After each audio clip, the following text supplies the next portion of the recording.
Good morning, y'all. Good morning. So, first I want to say rest in peace to Dikembe Mutombo, man. That caught me way off guard this morning, man. The man I never understood. Shout out to all my 70s and 80s, baby. We never understood what Dikembe Mutombo said, but man, he was funny, man, and obviously a collegiate and NBA Hall of Famer, man. Rest in peace to Dikembe Mutombo.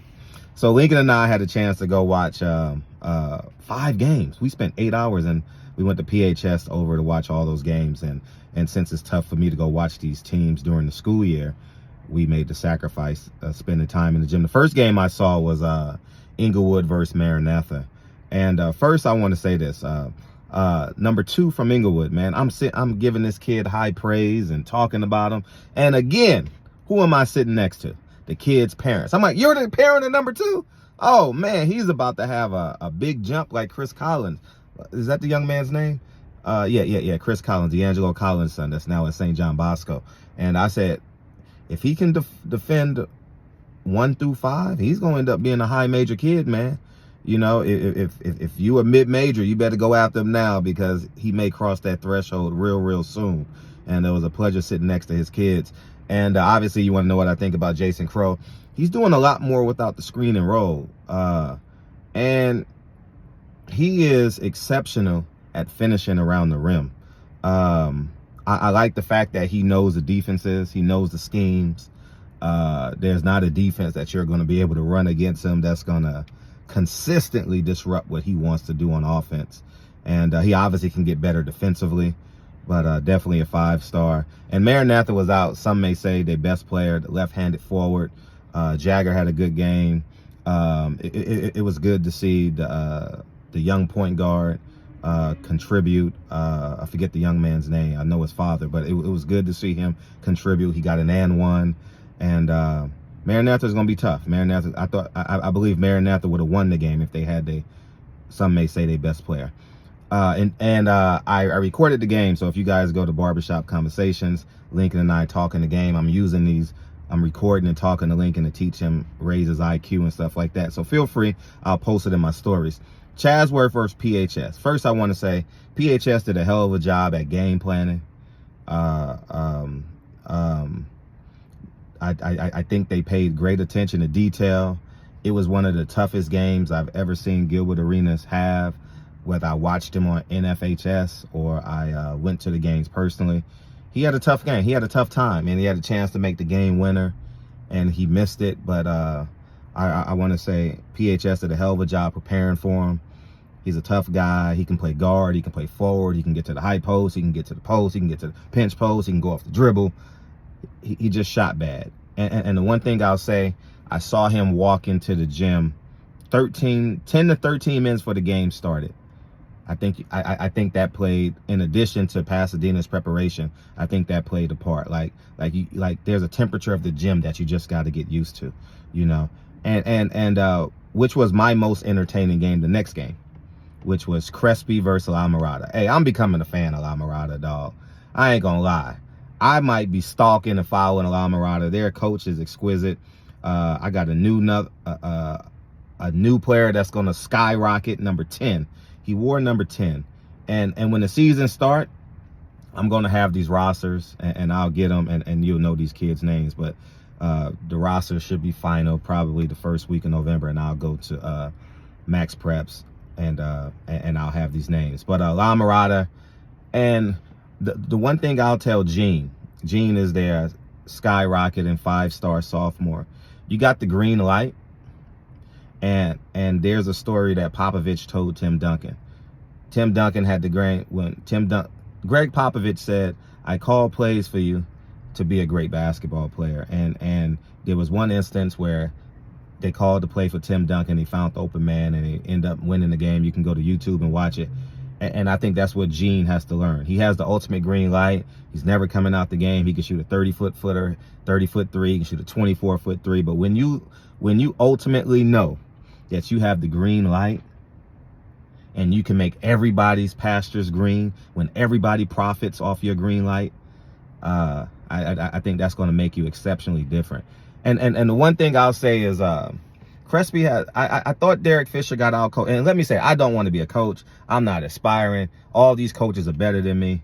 But I will say he got out coach coming down the stretch, because I think the team should know, get the ball to the high post area of that big man and let him make a play. He's committed to Nevada. He's an elite high school player. He can play inside, outside. He's good. He's good to great at the high school level, 1 to 2 dribbles. And then he called the timeout, down 8, down 9, and they run that high post set. I'm like, dude, just get him to the ball at the high post and run your split cuts. You know what I mean? The same thing you read, they call it the triangle. You know, you can run your split cuts, weak side, you know what I mean? All that, back doors, you know, stuff like that. But I think that should be engraved, you know, and I had a chance to, I'll say this too about Crespi. If Joe Sterling was at Crespi, I think they'll be better than Harvard-Westlake. Y'all may say that may sound blasphemous to some of y'all, but Harvard-Westlake guards is not solidified. And I think Crespi's guards have more experience. Crespi doesn't have a bona fide certified wing player. They got a lot of guys who can run and jump that are athletic. I think the Barnes twins are going to be highly effective in an up-tempo, physical, aggressive, full steam. I think the other guard, they're a really good team. They're a really good team. And I think with Joe Sterling, and this is just, I just have an opinion. All right. I think one thing Joe Sterling is going to miss is he could have been a Hall of Famer at Crespi. When he gets my age, 46 years old, and you going back, and my team is in the Hall of Fame in college, and I meet with them once a year. Well, there's 4 or 5 of us. We meet once a year, and we're in the Hall of Fame. And that's the one thing that we can bank on. You know what I mean? Is that my teammates helped get me to the Hall of Fame. You know what I mean? And I think he would have had more pride beating Harvard-Westlake. I think that Kevin Durant move may come back to haunt him when he gets my age. I don't know this to be true. He's still gonna play Division I basketball, but it's something about beating a team that beat you. You know what I mean? Westchester South Pass, Tajh Arenas can run. He can jump. He's a high major athlete. His skills are a little bit behind his athleticism, but the kid is going to be exceptional, man. The kid is going to be exceptional. I had a chance to watch that documentary on him. I think he has an exquisite trainer. They log everything on the internet, and I think by the time he graduates, he's going to be an off the dribble and one punch you in the mouth type of forward. You know what I mean? And I think he's going to be a big time kid. South Pass is going to be really, really good. I thought they had some difficulty with the length. It wasn't necessarily the speed of the game, because they play, I think the guard length bothered them a little bit, and I think they'll be fine. I think South Pass is going to be a problem moving forward, especially in their league, and we'll see where they fall in their division. And I had a chance to watch Pillabos and PHS. Again, PHS did a phenomenal job preparing. Number 2 did an exquisite job. Josh Irving is coming along. I like Josh Irving. I like the fact that he enjoys being a big man. I like the fact that he enjoys blocking shots, running the lane, being a rim. He got to do better at rim runs, being physical on the rim runs, you know. But his development is doing a phenomenal job. Shout out to his trainers and his family. I think he's going to be a big time kid this year. He'll average 5 to 7 blocks a game, double figures in rebounds, and he has to work on a move that he can rely on, whether it's the half hook, face up bank shot, you know, elbow jump shots, high post jump shots, you know, and be able to hit that 3 from the top of the key, you know, and that way he'll be able to use his length and be able to do that 1 dribble runner, one or 2 dribble dunk. That'll come down the line. Pillabos. I couldn't stop Anto. Anto scored 30-something on us when I was at Burroughs. But I'm going to say this about Antos. I think he's an elite player, especially at the high school level. I think the Armenian community does a hell of a job supporting him, and I think y'all need to support him, because I'm going to tell you this story. The first documentary I ever did, I won the Pan-African Film Festival with this one, is Inner City Champions. I had a chance to do it on Freeman Williams, who was second all time in college basketball. second all time, and behind Pete Maravich. And he said the only reason why Pete Maravich scored that many points because he played with his father. And then I interviewed his team. I went to Portland and interviewed the AD, his teammates, the referees. And the one thing his teammates said is they were grateful because of Freeman Williams took them all across the globe. You know, Freeman played the Goodwill games with Larry Bird, Archie Griffin, I think it was, from Louisville. Coached by Danny Crum from Louisville, and was a top 10 pick by the Boston Celtics. And his teammates were grateful that they had a Freeman Williams, a scoring machine. And Freeman Williams has since passed. Rest in peace, Freeman Williams, man.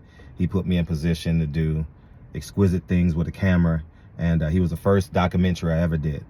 And Anto has that to do for the Armenian community. Put your hands around him, you know, and he will take you as far as he can go. You know, I think, yeah, he's supported by his dad. And the one tweak I would make with his game is he tries to get to the rim too much. And Josh Irving is there. If you're not going to the rim to punch, to literally punch, either I'm shooting 2 free throws, dunking on you, or you're blocking my shot. If you're trying to get to the rim and layup, ain't gonna work too much for you consistently. Runners, short pull-ups, you know, the pull-up runner. I think if he adds that to his game, he'll be less frustrated, you know. But I thought PHS did a hell of a job preparing for both Gilbert Arenas and Otto. Otto was a tough guard for us. He had 30-something on us. And the one thing I will say about the Pillowbows coach after the game, he told us our weaknesses. And I'm forever grateful for that, because that Monday, that very first Monday in practice, Coach Pope and I made some adjustments, and we became way better defensively. So that coach was gracious enough to give us that information.